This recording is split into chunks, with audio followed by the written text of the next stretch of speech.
Бул сабакта гойн менен коф тамгасы эмнеге кызыл түстө жазылганын айтып берем. Бул жерде гойн менен коф жоон тамга болгондугу үчүн кызыл түстө жаздым.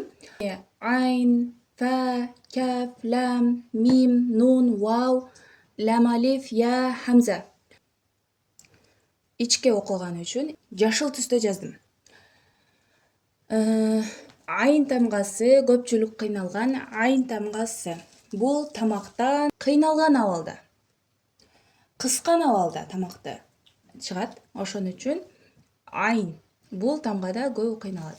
Гойн тамгасы дайыма го, о болуп окулат. Го болуп о менен окулат. Фатха деген бул а. Кийинки сабактардан өтөбүз иншаллах. Сиздер ушул тамгалардан кайсыл тамгасында жаттоо кыйын болгон? Менде айн тамгасын чыгаруу махражын кыйын болгон. Бул жерде коф жана каф.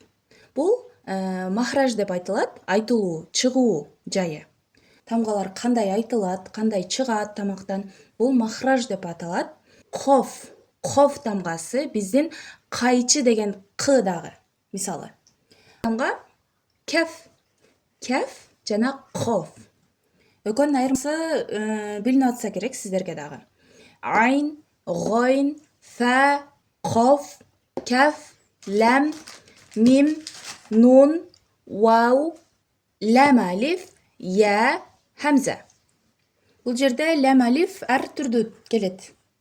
Мен көп эле жазууга басым жасабаганым үчүн сулуу чыкпай калышы мүмкүн.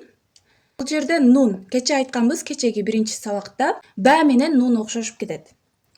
Үчүнчү сабакта дагы байкайсыздар, жазылганда кадимкидей нун менен ба окшошуп кетет.